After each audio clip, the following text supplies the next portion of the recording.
Olá, gente, graça e paz, com muita alegria, já aí aquecendo as turbinas da nossa live de hoje, teremos a alegria de falar sobre um assunto extremamente importante.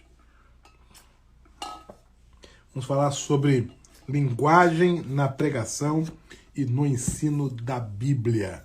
Convidei a professora Rose Mesquita, que é especialista nessa área de linguagem e língua portuguesa, para que a gente possa conversar sobre esse assunto de altíssima relevância.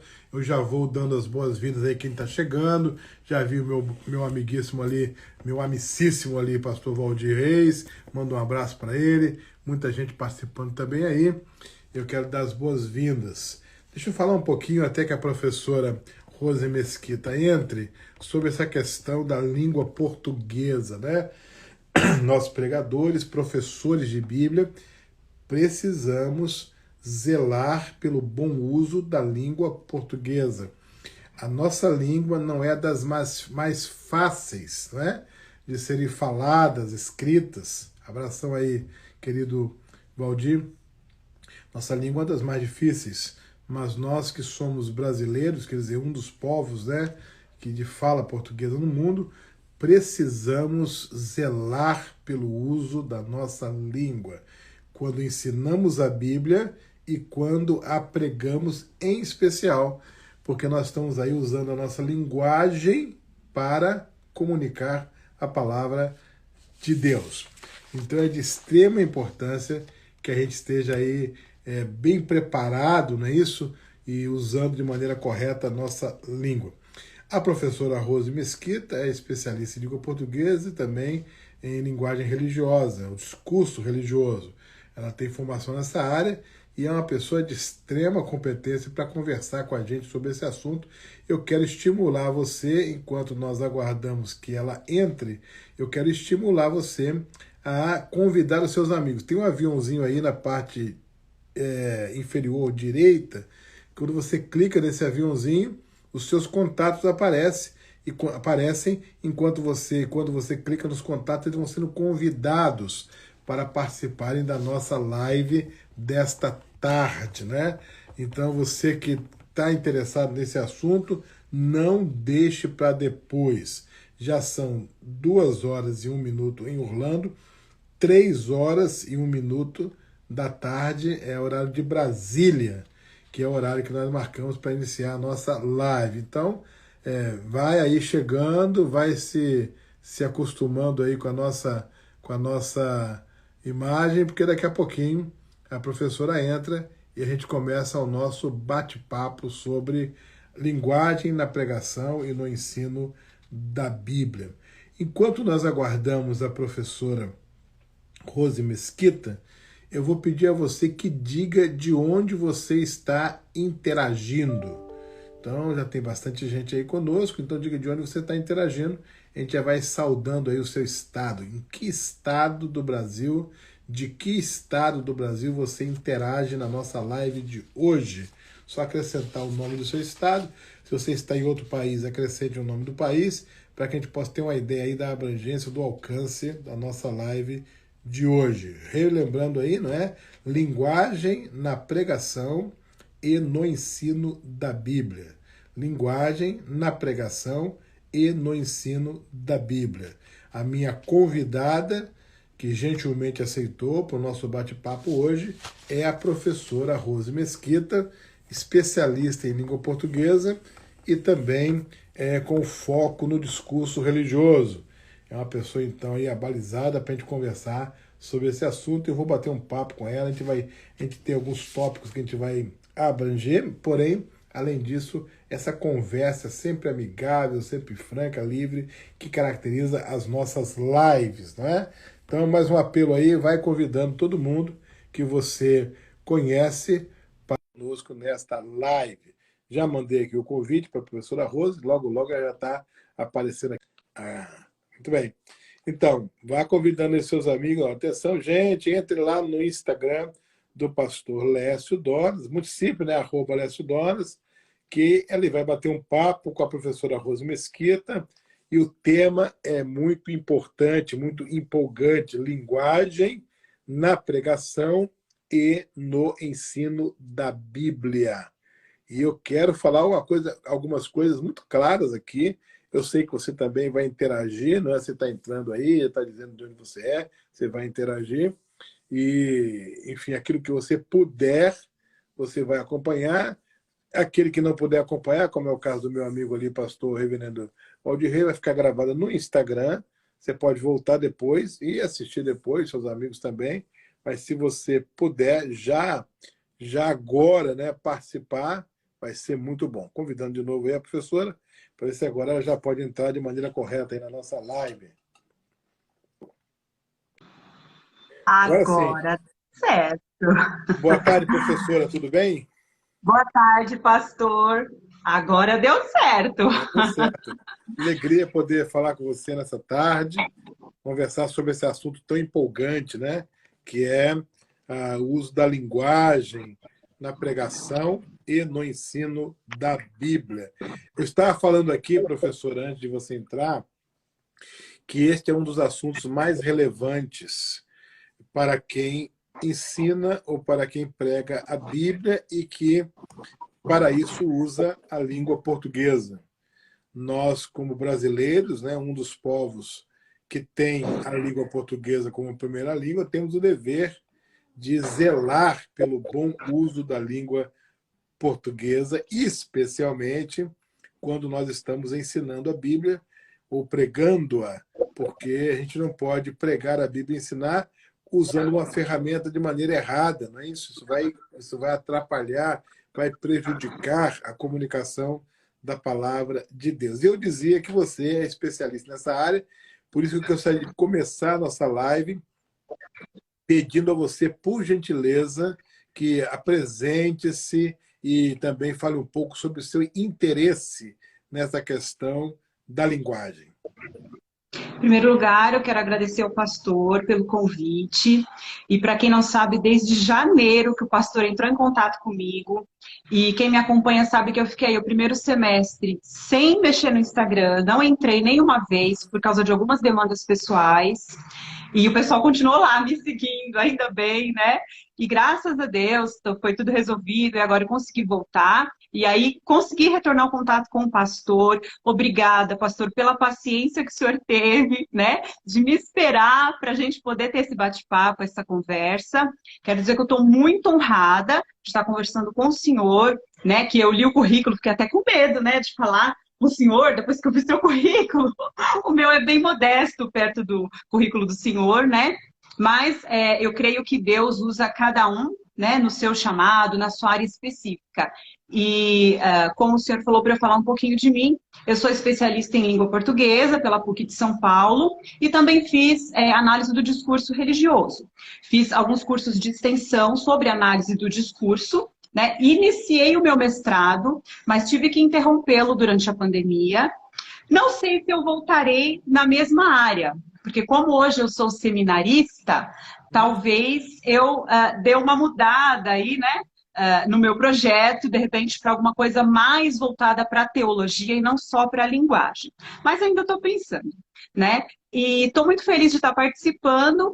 E o meu perfil é para que os pregadores, os líderes, os cristãos em geral entendam a importância da linguagem e que isso é uma ferramenta poderosa que nós temos para o reino de Deus, é a favor do reino, não é para separar cristão, esse sabe, esse não sabe, esse fala bem, esse não fala bem, não é nada disso. O que nós queremos é o melhor, é trazer o que nós temos de melhor, de conhecimento, de todas as ciências para o reino de Deus, a serviço da obra de Deus. Muito bem, isso mesmo. Professora, só para ficarmos todos na mesma página e perdão, as pessoas que estão nos acompanhando possam compreender perfeitamente o que nós estamos dizendo, explique aí um minutinho sobre o que é essa especialização em discurso religioso, de que isso trata propriamente dito, para todo mundo estar entendendo isso direitinho. Na verdade, é uma área da linguística, então a ciência maior é a linguística.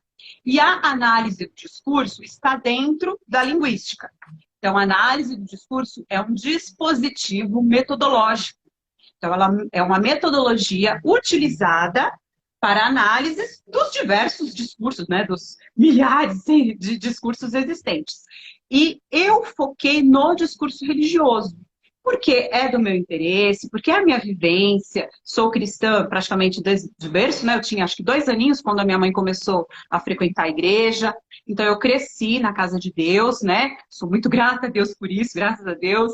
E então eu decidi focar neste tipo de discurso. Mas a metodologia se chama análise do discurso, e quem é o teórico que é mais expoente nessa matéria é o Dominique Minguenot.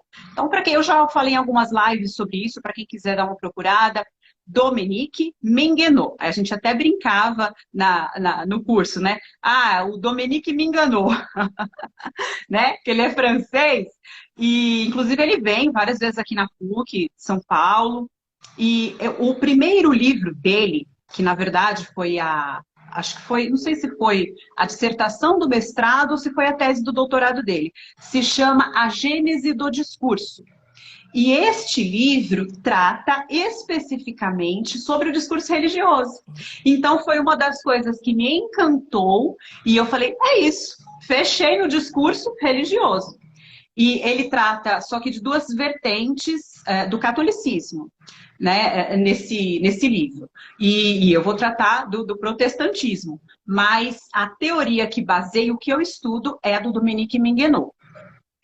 Muito bem. E só para a gente fechar essa questão aí dessa área, que eu acho extremamente importante, do ponto de vista dos critérios de análise do discurso religioso, o que você destacaria? Ou seja, para analisar o discurso religioso, por exemplo, dos protestantes, ou quer sejam pentecostais, quer sejam reformados, quais os critérios que você utiliza para fazer essa análise? Existem várias ferramentas dentro da análise do discurso. Nós temos o ethos, intercompreensão regrada, são muitos nomes que nem vale a pena a gente falar, porque teria que explicar direitinho o que significa cada um.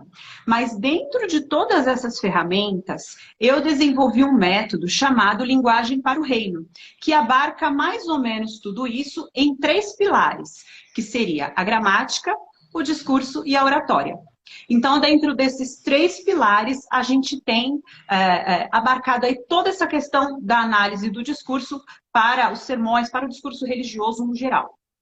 Então, diante disso, qual que seria o panorama que você nos daria da questão da linguagem nas igrejas brasileiras? Como que você viu isso? Como que está isso na sua percepção? Pastor, nós sabemos que, devido até à parte histórica de como chegou o protestantismo no Brasil, primeiro vieram as igrejas reformadas, né? Porque o pentecostalismo é bem novinho, né? Perto aí da reforma protestante. E as igrejas reformadas, elas têm um método diferente de implantação de novas igrejas. Então, as primeiras igrejas aí, presbiteriana, metodista, que vieram para o Brasil, eles só montavam uma nova igreja quando tinha alguém muito capacitado para poder dirigir aquela igreja. Né? Já no pentecostalismo, esse método de implantação de igrejas foi bem diferente. Temos aí mais ou menos 100 anos, né, de pentecostalismo.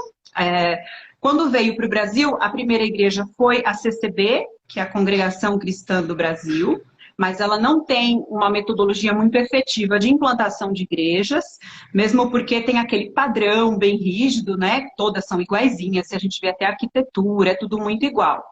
Já a igreja seguinte foi a Assembleia de Deus.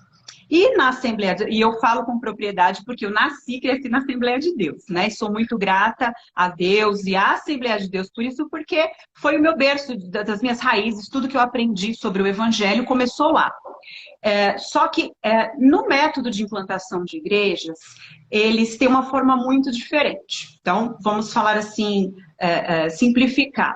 Mais ou menos assim, quando um grupo começa a se reunir, de repente até num ponto de pregação, ou numa igreja bem pequena, um salãozinho, e eles percebem que um ou outro irmão tem um poder maior de oratória, é um pouco mais influente. Eles já acolhem aquele irmão e já colocam ele para trabalhar, já colocam ele na obra.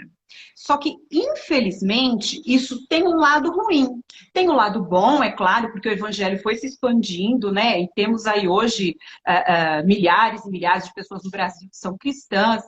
Mas tem a parte ruim, que são pessoas despreparadas. Então, às vezes, aqueles irmãos que não puderam fazer um curso de teologia, não tiveram a capacitação adequada, nem por incentivo dos seus líderes, e chegam lá numa igreja para dirigir, mais ou menos uma expressão popular, com a cara e a coragem, né? Então, eles pegam a Bíblia para ensinar, sem ter uma base de exegese, de hermenêutica, de homilética, de nada. E vão ensinar. Teve seus efeitos? Sim, lógico que teve, senão nós não teríamos aí, né, o tanto de igreja que nós temos hoje. Mas ficou essa brecha, ficou essa lacuna dessa parte de linguagem, de conhecimento profundo das escrituras, para poder ser isso transmitido para as ovelhas com excelência, né? Para poder ser transmitido de uma forma mais adequada, como deve ser para o reino de Deus. E digo uma coisa, eu não culpo as pessoas que fizeram isso, né? Porque a maioria até, às vezes, novos convertidos, não tiveram esse conhecimento. Agora, hoje, pastor, nós temos a informação na nossa mão, né? No celular você tem informação. Temos que filtrar, é claro, mas tem muita informação de qualidade na internet. Então, hoje, quem não busca conhecimento, posso dizer que é uma pessoa relapsa. Precisa buscar conhecimento, sim. Mesmo que você eu já sou pastor de igreja, eu já sou pregadora há não sei quanto tempo, precisa buscar conhecimento. A Bíblia nos diz isso. Crescer em graça, em conhecimento, o obreiro tem que estar aprovado, o obreiro tem que saber manejar bem a palavra de Deus. Então, isso é para a vida toda. Enquanto nós estivermos aqui na Terra, nós estamos em pleno processo de aprendizado e de conhecimento e para transmitir de forma excelente o evangelho para as pessoas. Então, no meu... Pode falar, pastor. Desculpe. Na sua opinião, professor, então, quais seriam os impactos, digamos assim, negativos desta lacuna no ensino e na pregação nas igrejas brasileiras? Em que a falta de um preparo mais adequado?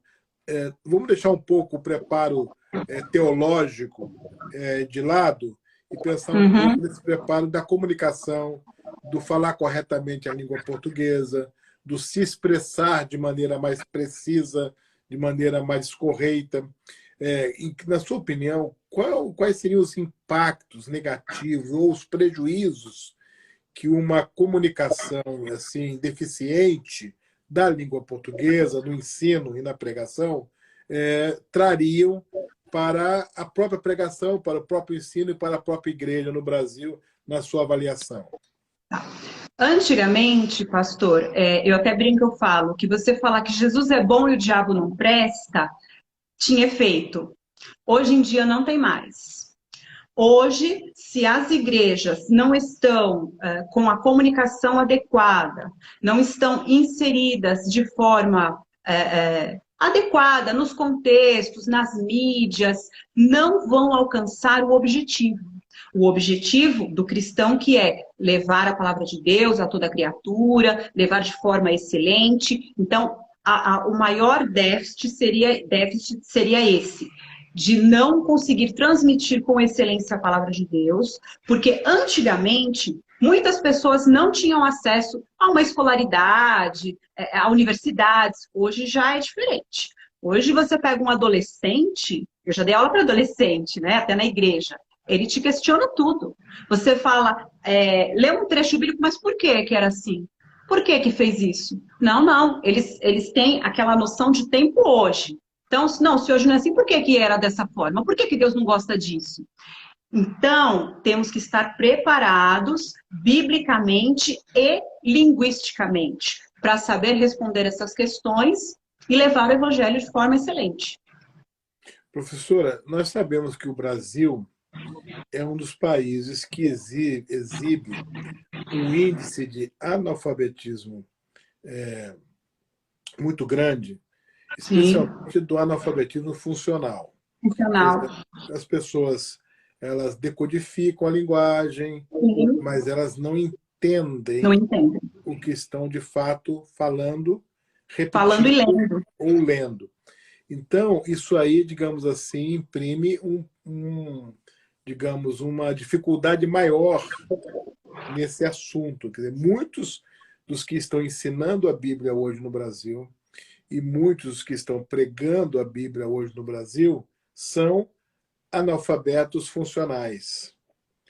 E o grande desafio de reverter esse processo, que não se reverte facilmente. Como é que você tem lidado com esse assunto? É bem difícil, porque não é só a questão de existirem, né, os analfabetos funcionais, e para que fique bem claro, uma pessoa analfabeta funcional é aquela que lê alguma coisa, que ouve alguma coisa, ou que fala alguma coisa, mas não tem a real interpretação. Então, o analfabetismo funcional é um problema de interpretação da linguagem. E é um problema sério nas igrejas, isso, pastor, realmente. Porque a maioria não é consciente desse problema. Porque uma coisa é você ter um problema, identificá-lo e tentar corrigi-lo. É uma pessoa consciente. E outra coisa é a pessoa que não tem consciência desse problema. Então, eu acho que o mais difícil de lidar com essa situação é quando as pessoas não são conscientes desse problema. Ah, sem dúvida alguma, né? É muito comum, por exemplo, você pedir alguém para ler um texto e quando essa pessoa acaba de ler, você pergunta o que você entendeu. Ela fala, ah, deixa eu ler de novo aqui. Vou E ler ela de novo. vai ler Mesmo. algumas vezes, né? É, Dependendo do tamanho do texto, pode ser que ela tenha muita dificuldade no entendimento do que ela mesma leu, embora tenha lido na língua portuguesa. Então, esse nível de analfabetismo funcional é um fator que agrega dificuldade ao problema. Agora, pensando naqueles que não são analfabetos funcionais, mas são mal alfabetizados. Eles não aprenderam, aí um dos pilares que você mencionou, né? Eles não aprenderam a gramática. Então, eles não dominam isso. E isso aí também prejudica a comunicação do evangelho, quer através do ensino, quer através da pregação, e constitui barreira grave. Muita gente, não tem problema, o importante é o conteúdo, o importante é o que o Espírito usa, minimizando o assunto, a gravidade do assunto. É claro que quando você vai ouvir uma palestra, assistir uma palestra, ou vai a uma igreja prestar um culto e tem um sermão dentro desse culto, ou vai ter uma aula na escola bíblica ou numa faculdade, se o professor ou o pastor ou quem está falando comete muitos erros no vernáculo, né, no concordância verbal, concordância nominal, a pronúncia das palavras, o corte, digamos assim, no final dos termos, enfim, não sabe articular bem as frases. Isso aí vai chamar a atenção mais do que o conteúdo da mensagem para a pessoa que é culta, para a pessoa que tem uma boa formação. Isso aí é extremamente negativo, né? sim, a credibilidade é um ponto importantíssimo. Se eu não disser, acho que o mais importante para um pregador. E essa credibilidade, claro que primeiro vem da vivência dele, do caráter, de viver o que ele prega, em primeiro lugar, né? Porque quem não faz isso, eu não chamaria nem de pregador, né? Mas depois disso é se comunicar bem, falar corretamente. E o que eu sempre digo, pastor, não é falar difícil, é falar corretamente. Porque o nosso exemplo, o maior exemplo é Jesus. Jesus pregava para todos, não é mesmo? Para as crianças, para os pobres, para os ricos, para os fariseus. Jesus pregava para todo mundo. Então, quando a pessoa domina o seu idioma, ela consegue transitar em todos os contextos. Seja uma pregação para um público mais simples, como uma pregação para um público mais elitizado, mais intelectual. E essa é a conscientização que eu tento fazer através do meu perfil, que as pessoas possam conseguir transitar em todos os públicos, em todos os grupos, com a comunicação adequada. E você desenvolveu já algum tipo de cartilha ou manual? Por exemplo, você poderia dizer para nós quais são os erros mais comuns, o tipo de erros mais comuns de quem prega ou de quem ensina a Bíblia, ou pela sua observação natural, ou pela sua pesquisa? Você poderia dizer, olha, esses são os tipos de erros mais comuns, e a gente trabalhar um pouquinho sobre eles aqui para ajudar quem está assistindo a gente? Sim. Da parte gramatical, os erros mais comuns são plurais, ou a pessoa não sabe, na realidade, como é o plural daquela palavra, ou ela não utiliza o plural. Ou ainda fala no singular, quando é para se usar o plural. Então, plural é um dos vencedores aí. Segundo, concordância, tanto verbal quanto nominal. Então, a pessoa usa lá uma pessoa do discurso e o verbo em outra pessoa. Ou então, a pessoa usa um tempo no verbo e o complemento de forma errada. Então, concordância, tanto verbal quanto nominal, seria aí o segundo item. Eu acho que esses dois são os principais, né? Quando eu faço análises de pregações, é básico, praticamente todos. Não tem, assim, uma análise que eu tenha feito que a pessoa não tenha tido pelo menos um deslize nesses dois pontos. Claro que ninguém é robozinho, ninguém é perfeito, eu não sou perfeita. Todo mundo, uma hora ou outra, vai ter um deslize. Mas o público sabe quando foi um deslize acidental e quando é uma coisa que é de hábito da pessoa falar daquele jeito mesmo. Então, o público reconhece. Nunca subestime o público. Essa é uma regra básica para professor, para pregador, para todo mundo. Não subestime o seu público. Então, se prepare direitinho, fique atento à forma como você está falando, pronunciar bem as palavras e treinar. Treinar em casa, assim mesmo, treinar, olhar no espelho, se filmar. Ah, como é que fala isso? Eu estou em dúvida? Vai no dicionário, vai numa gramática, vai no Google, para confirmar se é daquela forma que usa aquela expressão. Uhum. Eu tenho dito que uma das coisas que ajudam as pessoas a falarem corretamente a língua portuguesa, no caso da pregação, é a pessoa, o pregador, escrever o seu sermão. Porque Sim. se ele escreve o seu sermão e depois lê o seu sermão, ele vai ter a chance de corrigir os erros, de Verdade. evitar erros. E aí, quando ele lê em voz alta, ele se ouve. E a língua portuguesa tem essa propriedade, porque boa parte dos erros, eles são acusados no ouvido. Soa mal. Quando a pessoa comete um erro, pelo ouvido, às vezes você nem sabe ainda qual foi o erro, mas soou Nem mal. sabe qual foi o erro isso, mas ficou estranho, né? É verdade. Então, quando você escreve o seu sermão e você lê o seu sermão, você vai filtrar os erros e você vai corrigir. E aí você vai ler várias vezes e você vai estudar pelo que você escreveu. Isso vai minimizar significativamente a quantidade de erros quando você for pregar. E eu queria saber se você concorda com isso, que o improviso é um inimigo de uma boa comunicação, porque você vai precisar escolher palavras na hora, você vai precisar construir frases improvisadamente, e aí se você não tiver uma boa e sólida formação, e se você não tiver segurança na comunicação, improvisando você vai cometer muitos erros. Na verdade, pastor, duas questões. A gente diz na oratória que não existe improviso. Não existe. Porque como a pessoa vai falar de alguma coisa que ela não tem o conteúdo, já não teve anteriormente estudado ou na memória, para ela puxar da memória de longo prazo para a memória ativa. Primeiro que isso não existe.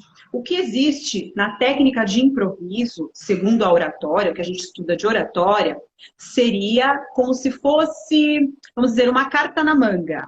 É um assunto que você pode introduzir ele a qualquer momento.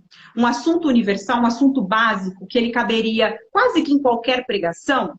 Então, as pessoas tendo um assunto desse muito bem estudado e elaborado, treinado isso, né, na sua mente, ai, deu branco, vou ter que improvisar. Não é que ela vai improvisar, ela já tem uma técnica, ela já tem uma carta na manga que ela pode usar naquele momento.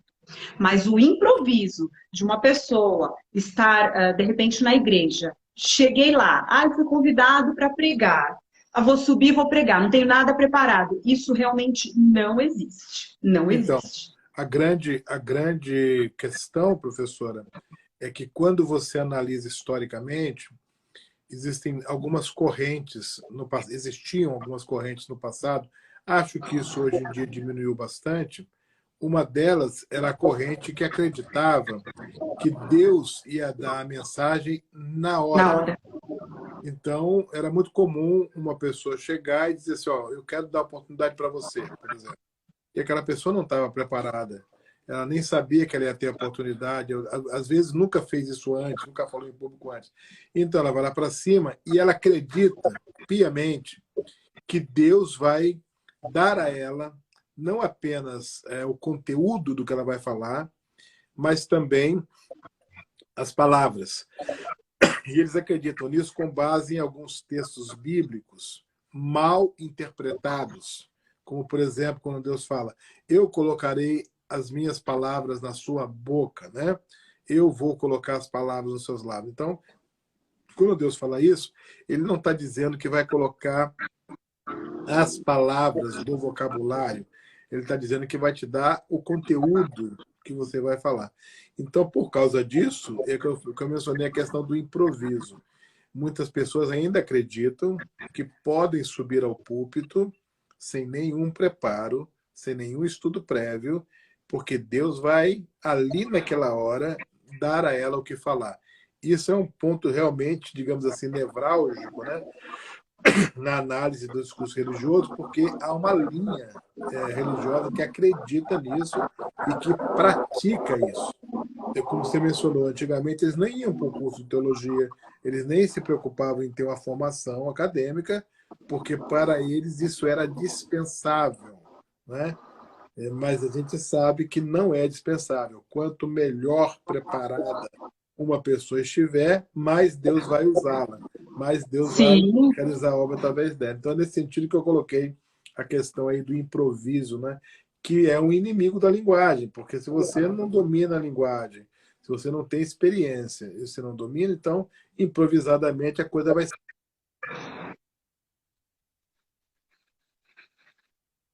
E Deus também, lógico que ele pode fazer da forma que ele quer, né? Do jeito que ele é soberano, ele é poderoso, mas, no geral, o que nós entendemos, até segundo a Bíblia, é que ele usa a partir de uma matéria-prima, né? Então precisa existir uma matéria primeiro, uma matéria-prima para surgir alguma coisa. Só Deus criou as coisas do nada aí no criacionismo, mas fora isso, o que a gente vê na Bíblia sempre precisa de algo para alguma coisa acontecer. Então, se não existe esse conhecimento, esse estudo, esse preparo do pregador, do professor, de quem vai falar sobre a Bíblia, como que vai ser utilizado como instrumento de Deus? Né? Cadê a matéria-prima?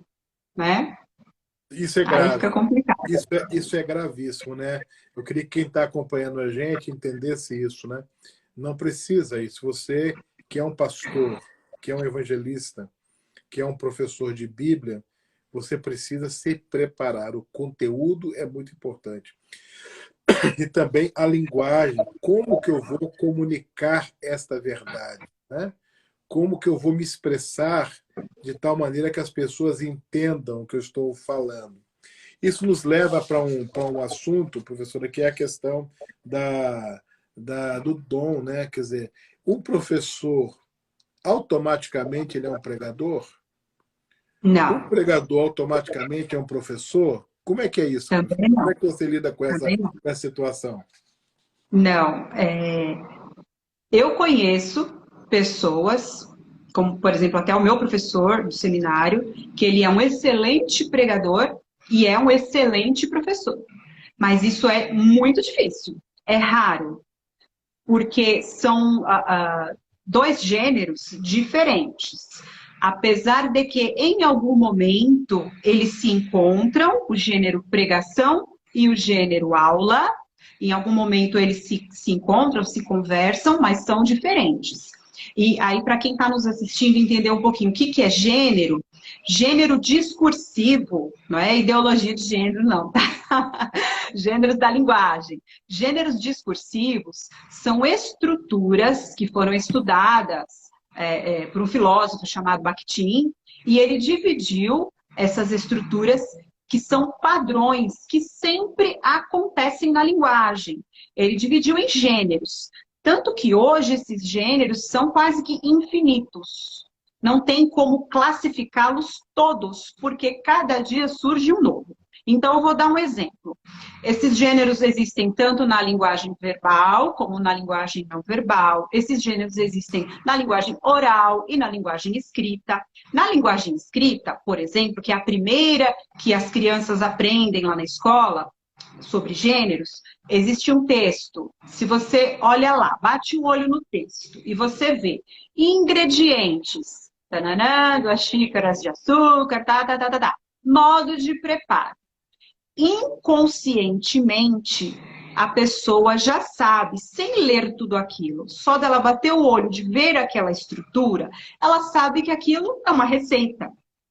Assim como a criança pega um texto, a primeira frase do texto é "era uma vez". Inconscientemente, ela já sabe que aquilo é um conto de fadas, uma história desse tipo.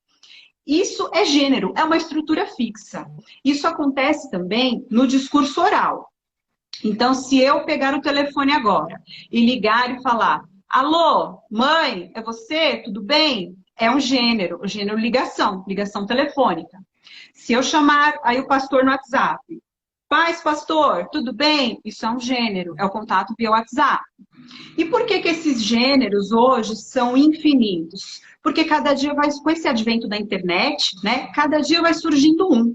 Por exemplo, até quando eu iniciei lá o mestrado, tinha pessoas fazendo a dissertação a respeito dos gêneros memes, dos memes que tem agora na internet.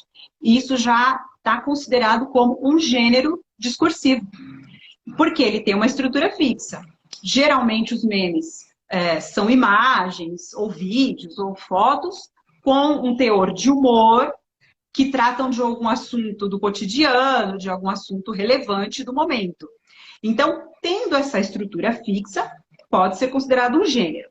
O gênero sermão tem uma estrutura fixa, né? Por mais que alguns falem: "Ah, não, mas lógico, tem estilos do pregador, envolve um monte de coisa", mas precisa ter uma estrutura para ele surtir efeito, surtir o resultado que ele precisa, o objetivo. Se a pessoa não aplica da forma correta uma introdução, o desenvolvimento, a aplicação e a conclusão, o resultado não vai ser o esperado. Não vai. Da mesma forma, uma aula, né, pastor? O pastor é professor também, né? Uhum. Uma aula. Na faculdade, o que a gente aprende, né, do roteirinho que a gente precisa seguir para uma aula seria o plano de aula. No plano de aula, nós temos lá os objetivos gerais e os objetivos específicos, temos qual método a gente vai usar para atingir esse objetivo, temos que tipo de avaliação a gente vai fazer, porque toda aula precisa de uma avaliação, mesmo que ela não seja escrita, né? Precisa de uma avaliação, porque o professor tem que ter um feedback se os alunos estão entendendo aquilo. Então, essa estrutura é diferente da aula e do sermão. Porém, em alguns momentos, elas se encontram, essas estruturas. no caso da parte do desenvolvimento da pregação, só um exemplo aqui, na parte do desenvolvimento da pregação, no sermão, o sermão também precisa de um desenvolvimento. Então, é a hora que elas se encontram. Mas o que mais diferencia, pastor, esses dois gêneros é a didática. A didática, né, é a forma como se transmite aquele conhecimento, aquele assunto. Na pregação, nós temos toda aquela parte, né, do ambiente, do cenário que é diferente. A gente fala na análise do discurso que é a atmosfera, né? É uma atmosfera diferente, que ali as pessoas estão para receber um alimento espiritual, tem toda aquela parte da unção e tal. E na sala de aula, não. É uma parte, é uma atmosfera acadêmica, as pessoas estão ali para adquirir conhecimento e não necessariamente espiritualidade. Mas, como eu falei, uma hora as duas podem se encontrar, né? Então, às vezes, a pessoa tem o chamado, tem o dom, não sei, eu não diria dom, né? Eu diria chamado mesmo, à pregação, mas não tem ao ensino. E vice-versa. A pessoa pode ter o chamado ao ensino e não ter o chamado para a pregação. E não tem problema nenhum, porque a obra de Deus precisa de todos, né? Todos nós somos necessários à obra de Deus. Isso mesmo. Lá em Atos capítulo 13, nós lemos que na igreja de Antioquia tinha profetas, mestres, então tinha pessoas para todas as áreas, né? E elas exerciam seus dons para a edificação da igreja e para a expansão do reino. Agora, professor, uma das coisas importantíssimas para um bom domínio da língua portuguesa é o hábito da leitura. E nós sabemos que, estatisticamente falando, o brasileiro é talvez o povo que mais compra livro no mundo, mas que menos lê os livros que compra. Então, como adquirir e cultivar o hábito da leitura? Que dicas que você daria? Tá. Vou falar agora como professora somente, né? Não como a parte cristã, nem nada. Isso. O que nós fazemos na escola? A criança, hoje em dia, pastor, se fala de começar a ler para a criança no ventre materno. Para a criança já começar a ouvir aqueles sons, os ritmos de uma poesia, tudo desde o ventre materno. Para o senhor ver a importância, né, de ler, de todo esse universo literário, desde o ventre materno. Criança entrou na escolinha, ensino infantil, ela já tem a tia que conta a historinha, ela já tem livros, às vezes só com figuras, que não tenham palavras quando ela não é alfabetizada ainda, né? Mas para ela ter o hábito de manusear, ela começa manuseando um livro, aí depois, primeiro os sentidos, né? Começam com os sentidos. Então manuseia ali, depois vê figuras, né? O visual, tem livrinhos até com textura para as crianças, para os bebês e tudo. Depois, quando ela começa na alfabetização, existe toda uma grade de livros só para crianças que estão nessa fase. E a criança, a gente incentiva a criança a procurar um tipo de leitura que ela goste. Por exemplo, meu filho gosta de gibi. Meu filho é fã da Turma da Mônica, o meu mais velho. Então, vai ler gibi. Comece lendo gibi. Eu gosto de ler receitas. Compre um livro de receitas, vai ler como que se faz um bolo, como que se faz um assado. Comece com a leitura que você gosta. Eu gosto de contos, de histórias curtas, porque eu não tenho ainda muita tolerância para ler um livro mais longo, um romance. Comece com contos. Geralmente as pessoas que me procuram para um auxílio nessa parte, eu instruo a começar com os contos. E também, pastor, a literatura é muito importante nesse processo. Eu gosto muito de indicar coisas da literatura brasileira. Eu gosto de outros autores também, mas nós damos preferência para a literatura brasileira, porque as traduções, né, tem aquelas questões que nós sabemos, mas na literatura brasileira temos contos maravilhosos para iniciar esse processo de ler, de gostar de ler. né? Porque o hábito vem de você fazer aquilo todo dia, um pouquinho. Comece com um pouquinho. Você não precisa ler um livro inteiro num dia, 50 páginas. Começa com 1, 2 páginas, não tem problema. Começa com um conto pequeno. Comece, mas comece. Leia um conto pequeno. Reserve um horário do dia, antes de dormir, pode ser, qualquer horário. Hoje eu vou ler um conto. Leia aquele conto. E aí você vai dormir, fica meditando naquilo. Isso vai enriquecendo o seu vocabulário, isso vai transformando as suas ideias. Você vai começar a ser uma pessoa mais crítica, né? Falei isso que nós começamos esse processo desde criancinhas. Mas quando a pessoa já está na fase adulta e não tem esse hábito, a indicação é a mesma. Comece a ler o que você gosta.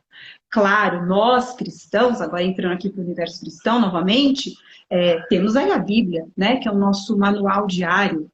Então, leia um pouquinho, leia um capítulo curto. Não precisa ler, eu tenho que ler um livro inteiro da Bíblia num dia. Não é assim, porque a pessoa não vai conseguir e pode se frustrar, né? Então, leia um capítulo por dia, um capítulo curto. Não conseguiu ler inteiro? Leia 3, 4 versículos. Mas leia com calma e medite no que você leu. Não é ler por ler, né? Codificar, como o senhor falou, não é codificar. Leia, medite no que você leu e, se possível, faça anotações, escreva sobre o que você leu. Qual a sua percepção? Mesmo que você não saiba interpretar aquele trecho da Bíblia, qual a sua percepção sobre aquilo? Comece escrevendo. Então, não importa de que forma, mas comece a ler. Essa é a indicação que eu dou. Isso é importante demais. Se você é um pregador, você precisa ser um leitor contumaz. Você precisa ler muito. Se você é um pregador que prega semanalmente, ou 2 vezes por semana, 3 vezes por semana, você, além da leitura da Bíblia, do estudo da Bíblia, do estudo da teologia, você precisa ser uma pessoa bem informada, porque quando você vai fazer, por exemplo, uma aplicação ou oferecer uma ilustração, isto precisa ter sentido, precisa ser entendido. Você não pode fazer, por exemplo, uma analogia de alguma coisa que a congregação ou que o público não entende, não sabe o que é, porque já aconteceu há muitos anos atrás. Ninguém que está diante de você testemunhou aquele fato, sabe o que aconteceu, conhece o que é.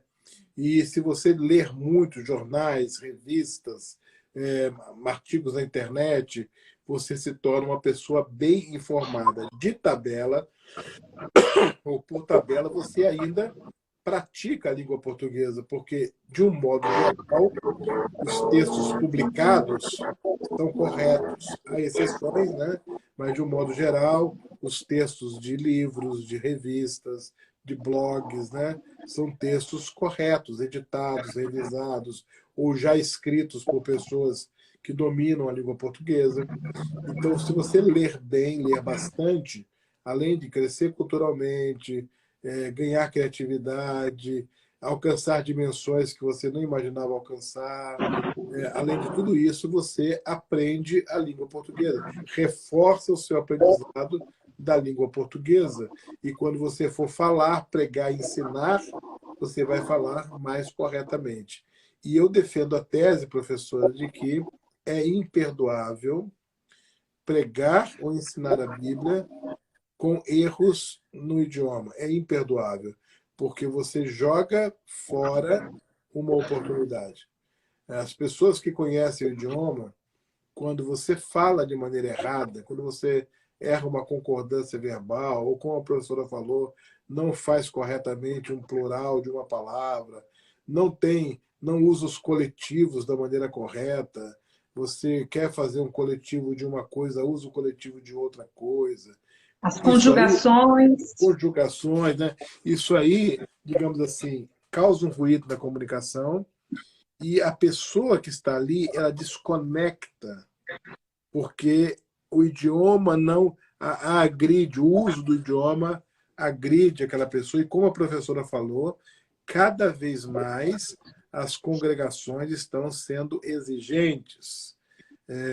Eu Sim. prego semanalmente, a vida inteira, eu prego há mais de 35 anos, e, enfim, para congregações formadas de pessoas preparadas, estudadas, que têm boa formação, com mestrado, doutorado, pessoas de nível acadêmico. Então, você não pode admitir que a linguagem seja um empecilho para você comunicar a palavra de Deus, quer ensinando, quer pregando. A professora falou uma coisa muito séria, não significa que Deus não vai usar a pessoa em circunstâncias especiais, não significa que uma pessoa iletrada, inculta, não possa ser usada por Deus, mas significa sim que a pessoa que tem oportunidade de estudar e não faz, por preguiça, por desleixo, qualquer coisa assim, ela está cometendo um erro grave, que pode, digamos assim, inviabilizar o aproveitamento de uma boa oportunidade de pregar e de ensinar. E, por outro lado, quando você fala corretamente, você abre portas. Sim. Todo mundo gosta de ouvir uma pessoa que fale corretamente, né? É bonito você ouvir alguém sem falar difícil, mas que pronuncia corretamente as palavras, que termina direitinho as palavras, que pluraliza corretamente, que coletiviza corretamente, que conjuga corretamente, que traz palavras mais precisas, tem isso também, né? A palavra mais precisa para comunicar aquilo que Trabalha você bem a quer comunicar. semântica, né? Agora, eu queria chamar você para um debate dentro desse nosso assunto, professora, que é o seguinte: aqui entre nós, né? A língua portuguesa não é uma língua simples. Ela é uma Não. das línguas, Mas talvez, também não é das mais difíceis. exatamente, mas ela não é uma língua muito fácil, né? Por É, exemplo, o inglês, eu moro aqui nos Estados Unidos, né? O inglês é extremamente simples, né? muito mais simples. É uma língua. Apesar de que meus filhos falam inglês e eu não falo. Mas você vê, por exemplo, enquanto em português você tem eu amo, tu amas, ele ama, nós Sim, amamos, sim. vós amais, eles amam. Você tem 6, Sim. né? Nas pessoas você varia 6 vezes. Em inglês é eu amo, tu ama, ele ama, nós ama, vós amas, ele tudo ama. Então, É, verdade. é muito simples. A língua inglesa é uma língua, digamos assim, do interior, é uma língua muito simples. Não tem nem comparação com a língua portuguesa. Então, já é um pouco mais difícil. Então, eu entendo que quem prega, eu sei que você é apedrejado aí por alguns, né? Mas quem prega e quem ensina, precisa separar um tempinho da sua agenda para estudar a língua. Porque é uma língua traiçoeira. Quando você menos espera, você vai falar uma palavra, depois você acaba de falar, você fala, poxa, não era isso, né? Porque você acabou falando outra coisa, né? Então tem que estudar mesmo, tem que gastar um tempinho estudando. O que você acha? Sim, é praticar, a prática, e não vou dizer que leva à perfeição, porque a perfeição eu acho que não existe, né? Mas nós estamos no processo, e esse processo de buscar a excelência, ele tem etapas. Né? Assim como na nossa vida cristã, temos etapas, né? Somos lá bebezinhos, né? Tomando leite e tal, depois vem a comida pesada, temos que amadurecer. Então, nesse processo da linguagem, é da mesma forma. Comece aos pouquinhos, lendo o que você gosta, depois vamos amadurecer, vamos percorrer esse caminho aí para chegar no caminho da excelência. Isso mesmo. Professora, contribuições, artigos, livros, textos, seus próprios, ou que você tem acesso, que você gostaria de sugerir aí para quem está com a gente, para crescer nessa área, de comunicar-se melhor, de falar melhor a língua portuguesa? Que sugestões você poderia dar? Eu sugiro que sempre tenha uma gramática em casa. Às vezes a pessoa não tem filhos, né, idade escolar, tal, e não tem nada sobre a língua portuguesa. Então, primeira coisa, tenha uma gramática em casa. A que eu recomendo sempre é a do Rocha Lima ou a do Celso Cunha, que são as mais simples de se entender. Outros autores já são um pouco mais intelectualizados, só pessoas da área que vão compreender melhor. Então, esses dois são bem simples, todo mundo vai entender, e você tem ali, não é um livro que você vai ler de capa a capa de uma vez. É um livro de consulta, né? Porque nós temos os livros que você vai ler o livro inteiro, que é um livro corrido, né? E temos os livros de consulta, até na parte teológica, na leitura cristã, nós temos isso também. Então, a gramática é um livro de consulta. Ah, eu queria saber como que conjuga esse verbo. Vai lá na gramática. Ah, eu quero saber como que se fala isso. Vai lá na gramática. Um dicionário, um bom dicionário também é importante. Mas o dicionário pode ser até virtual, né? Porque hoje em dia aquele físico o pessoal não quer comprar, é muito grande, é muito pesado. Então, na internet, o Volpe, ele funciona para você saber qual é a grafia correta da palavra, o Volpe, só que ele não dá o significado. E um dicionário que eu gosto também na internet é o Priberan. Não sei nem se é assim que pronuncia, mas se escreve assim, Priberan. Esse dicionário é muito bom, eu uso sempre. E o Caldas Aulete. São os dicionários que eu mais uso. Esses aí. Então, existe um aplicativo, só falando de dicionário, existe um aplicativo do Oasis, que você abaixa. Também, o Oasis é muito bom. Eu tenho ele físico. Ele dá todo o significado. Enfim, sim. Muito completo, muito bom também. Tá, então, um dicionário, uma gramática simples, seria essa do Rocha Lima ou do Celso Cunha. Livros sobre pregação. Vamos falar sobre pregação. Tem dois que são bem simples e eu gosto muito, que eu recomendo até para quem está iniciando. Tem um que é de um orador, não sei se o pastor está há muito tempo aí nos Estados Unidos, se tem acesso, se o senhor conhece o Reinaldo Polito, que é um grande orador, né, um grande professor aqui do Brasil. Ele tem um livro específico para líderes religiosos, né? Não é para pregadores ou pastores, mas inclui todo o discurso religioso. Então, ele vai falar muito do sermão, da estrutura do sermão, ele fala um pouco de homilética, e eu gosto muito desse. Eu até não estou com ele aqui, posso pegar, mas ele, acho que é Estratégias para Líderes Religiosos. Se você tem, pega para mostrar, porque eu acho que... Do Reinaldo Polito. Então, se você tem aí acessível, e puder pegar, eu vou mostrar.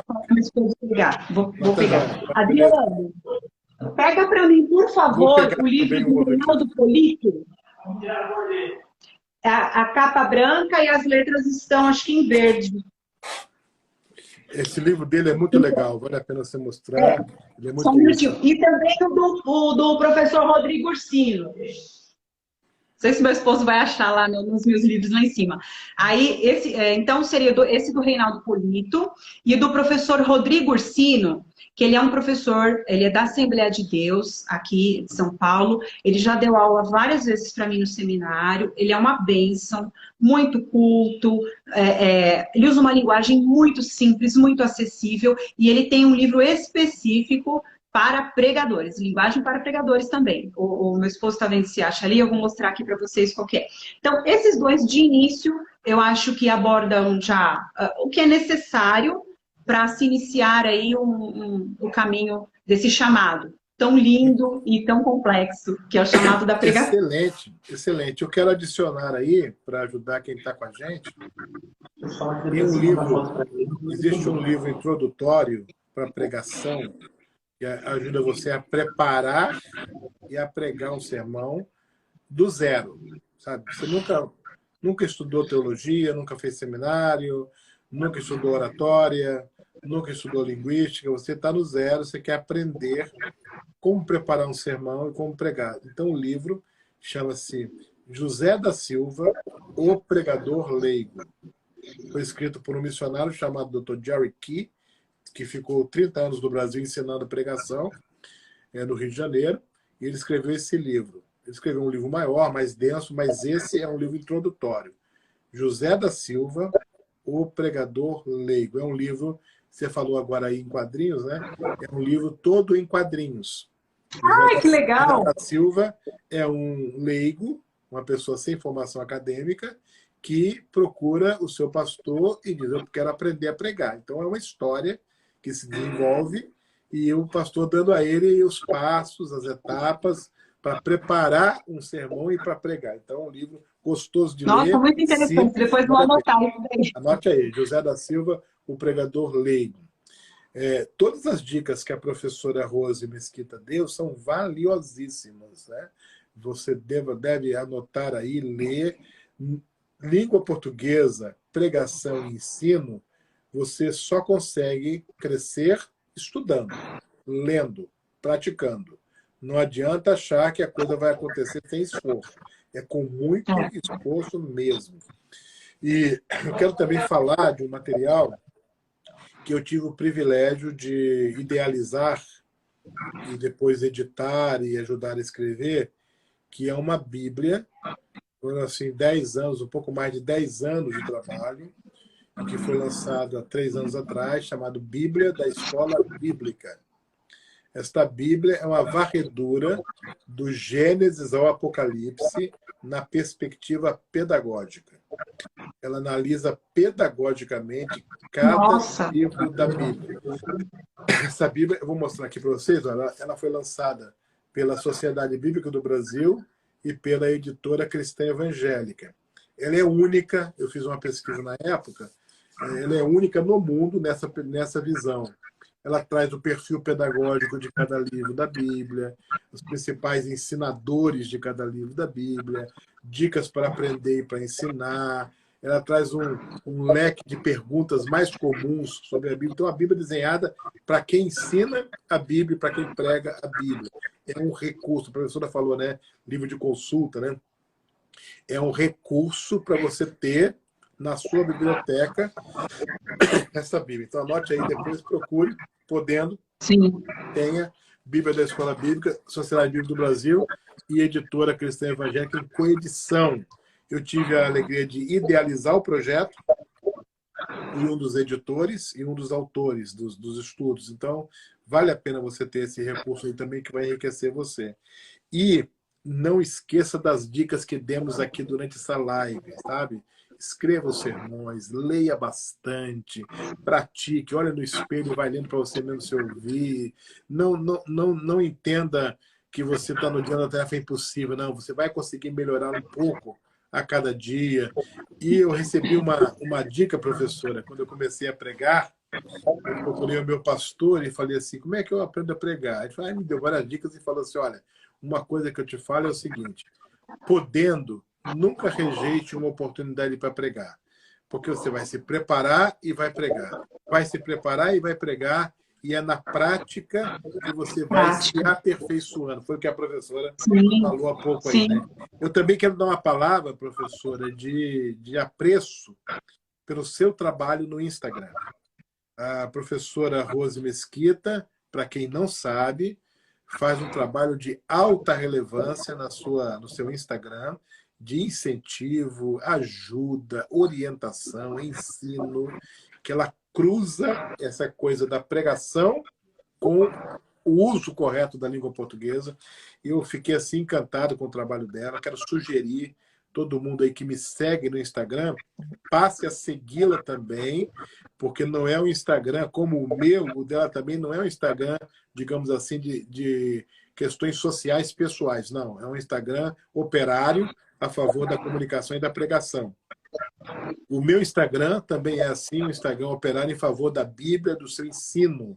Essa é a minha tônica ali, é o que eu publico ali diariamente, é isso, carrosséis sobre a Bíblia, informações, enfim, é muito conteúdo. Siga a gente, porque você vai estar com ferramentas aí gratuitas, acessíveis, e cada dia com coisa nova para você ler e aprender e se desenvolver e crescer. O que você diz mais, professora? Eu gostaria também de falar, pastor, como eu já havia comentado, né, sobre a literatura, a importância para enriquecimento do vocabulário, para enriquecer a sua visão de mundo, literatura. E o meu trabalho, a minha monografia da minha pós, foi sobre o Sermão da Sexagésima, do Padre Antônio Vieira. Então, às vezes as pessoas pensam assim, mas é o sermão de um padre. Gente, nós temos que ser cristãos maduros. Vamos saber filtrar. Então, todo conhecimento vem de Deus. Deus, ele é o dono de toda a ciência. Claro que existem pessoas que usam isso para o mal, mas nós vamos usar para o bem. Então, vamos pegar o conhecimento. Esse sermão da 60ª, ele é uma bênção. Vamos dizer assim, é uma bênção. Ele usa a metalinguagem, que é a língua falando da própria língua. Então, ele é um sermão que fala como pregar um sermão, um bom sermão. E o padre Antônio Vieira, ele foi um expoente, né, dos sermões, e principalmente sobre a colocação das ideias, a argumentação de como persuadir as pessoas a agirem em favor de alguma coisa, que no caso do sermão, para as coisas do reino de Deus. Então fica aí uma dica para vocês, leiam sobre o padre Antônio Vieira e o sermão da 60ª. Que, como eu disse, toda essa parte de literatura vai enriquecer muito a vida do pregador, do professor de escola bíblica também. Eu gosto de frisar isso porque temos aquele preconceito, né? Mas não é conteúdo cristão, eu não vou ler. Não podemos. Temos que enriquecer as nossas mentes com bons conteúdos, com coisa que vai agregar para o reino de Deus. Então fica aí mais essa dica. Leiam o sermão da 60ª. Quando eu morei em Salvador, morei lá praticamente 5 anos, uma das coisas que eu fiz foi visitar a igreja onde o padre Vieira pregava. E foi realmente emocionante. A professora Rose Mesquita traz a consideração um nome extraordinário, um expoente. A gente aprende com o padre Vieira tanto conteúdo quanto forma, como ele é extraordinário. Editoras brasileiras, como a Editora Vida, Editora Mundo Cristão, essas editoras têm muitos títulos na área de pregação, muitos. Vale a pena visitar o website dessas editoras e você vai ter acesso a muito material. Editora Agnus, enfim, vale a pena procurar editar. Eu tenho o hábito de ler um livro de pregação a cada 3 meses. Eu faço isso já há mais de 20 anos. Então, a parte da minha biblioteca mais densa é a parte sobre pregação. A cada 3 meses eu leio um novo livro, porque cada autor explora um aspecto, um detalhe. E se aprofunda eu li agora um recentemente, onde o autor fala sobre a introdução e a conclusão do sermão. Ele mergulha nisso, né? Maneiras diferentes de introduzir um sermão, maneiras diferentes de concluir um sermão, critérios para a escolha de uma boa introdução, para uma boa conclusão. Então, se você é pregador, crie esse hábito de ler sobre pregação. Se você é professor, seja, vou botar aqui entre aspas, né, viciado em ler coisas de ensino.